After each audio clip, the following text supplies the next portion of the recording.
Hello mga magandang araw po mga kaibigan.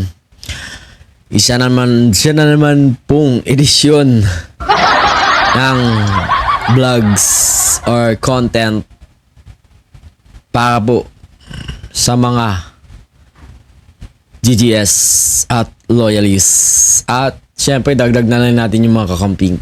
So panoorin natin si Kuya, pakinggan.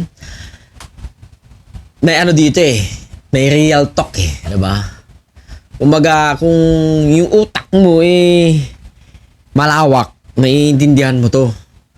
Pero pag sagrado na yung utak mo para sa mga Duterte,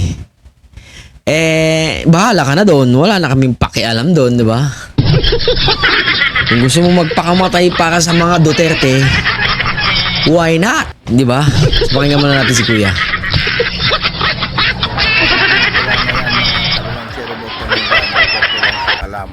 Alam mo, wala kayong pinag-iba ni Digong.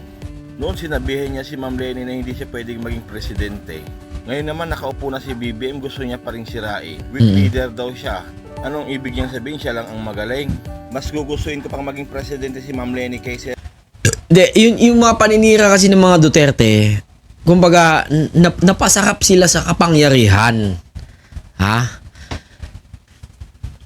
Kumbaga akala nila mahahawakan nila yung Marcos. Wala. Okay, sorry naman. Akala nila mahahawakan nila yung Marcos.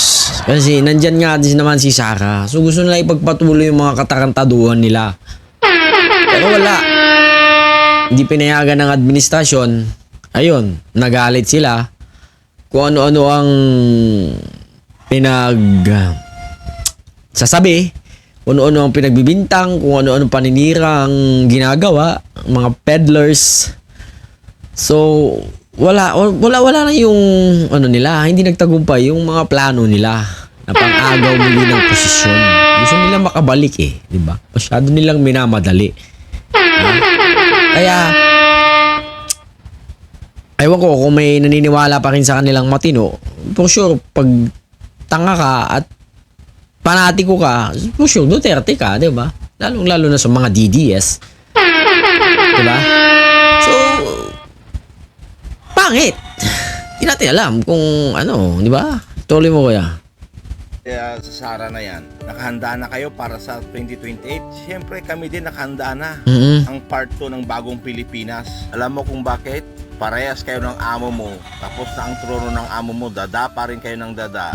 Si Tapos na kasing 6 na taon pinagbigyan di ba? Sige di patay. Sige di nakaw. Tapos natapos na ang termino, gusto pa rin makialam. Di ba? Kung nanahimik ka na lang, edi wala na. Okay na sana ang buhay, di ba? Ni nakatunggali dati ni BBM, wala kang masabi sa administrasyon ngayon. Wala kang maririnig sa kanya na paninira. Alam nyo kung bakit dadanang nada si Digong? Naiwanan niya ang kanyang anino. Wala daw nagawa si BBM. Yung pagkakabuwag ng Pogo na yan, malaking achievement na yan para sa ating mga Pilipino. Marami palang kasangkot dyan. Mula kay Roque hanggang sa mga Chinese national na yan. Kaming mga OFW, pinaghihirapan namin ang bawat dokumento para makapasok sa ibang bansa. Pero sa Davao, ang bilis makakuha ng Philippine nationality. Ang mga Chinese, bago makakuha niyan, kailangan... Basta singkit ka, may PSA ka na agad. Sa Davao. 5-5 ang PSA dun Tangina. Getaway ng mga Chinese ang Davao di ba? Tangina yung mga gago sa Pilipinas ng 10 taon at kaya magtagalog. Pero anong nangyari? Wala pa yatang 1 buwan nakakuha na sila. Baka kaya naging 10 years ang passport para wala ng problema sa pagre-renew ng kanilang mga passport. Sa tingin nyo, papayag kami mga BBM loyalists at kakampik na mangyari ulit ang mga yan? Kung gusto nyong maramdaman ang pagbabago ng Pilipinas, palawakin ninyo ang isip ninyo. Di ba kayo nag-iisip? Wala na nga, hindi nga nag-iisip Panati ko nga, naniniwala sila sa mga passport, license, mga fake drug war. Ang ina ng mga DDS, mga talpolanong gonggong. Mga gadilis ang utak. Pero hindi nyo alam, nakatanim na ang mga building o mga proyekto ni BBM sa mga lugar na sinisiraan ninyo. Paano pa maniniwala ang mga tao sa inyo? Sa tingin ninyo, maniniwala pa ang mga taong nabigyan ng lupa? May naniniwala pa sa kanila. Yung mga DDS. Mga DDS lang naman na naniniwala sa kanila. Mga lugar na nabigyan ng pabahay, ng patubig, please lang, tama na. Nagawa nyo ng lahat. Noon pa kayo rally ng rally. Naglabas ng kung Oo, nag-rally sila. Sabi nila, mag-EDSA sila. Sabi nila, mababagsakin nila mula kay Kibuloy pala. Doon pala nagsimula yung mga EDSA nila eh. 8 million daw sila. 800 pwede. Tangin na mga gonggong ng mga DDS, mga kids.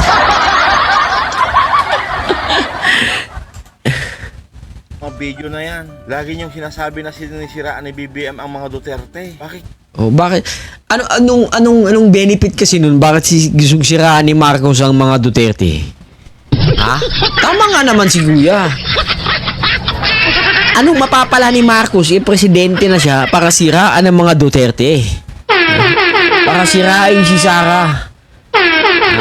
Ay baka nga yan pa yung successor niya, bibiliin niya ang successor niya, yan pa i-endorso niya sa 2028 kung hindi man naghalimaw si Sara.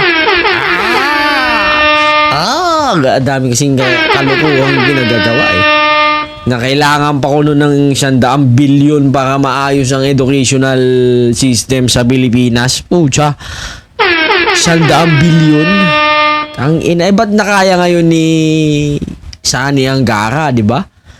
Ang ina, wala lang talagang utak si Sara. Kala mo lang matalino, siyempre nag-i-English eh. Diba? Ang ina. Yung mga ano na sa kanila yon, kumaga attorney daw siya, magaling daw siya. Ang inang attorney bang wala, attorney walang kaso. Tangin.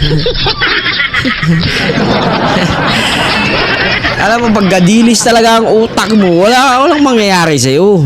Mahirap ka pa rin sa mga susunod na taon. Mahirap ka na ngayon, mahirap ka pa rin sa mga susunod na taon.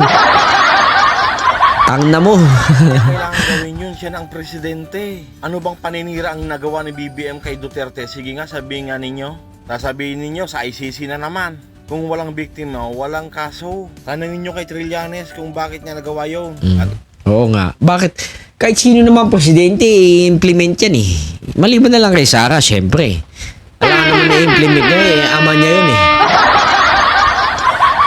Ano ba? Isa pa, wag mong mamaliitin ang kakamping ha. Dahil mas pipiliin ko pa si Ma'am Lenny kaysa sa Sara ninyo ha.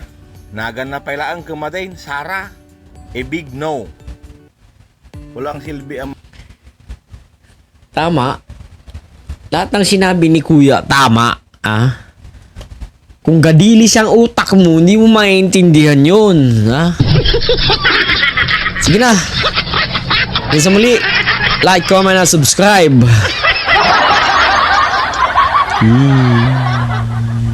Yeah.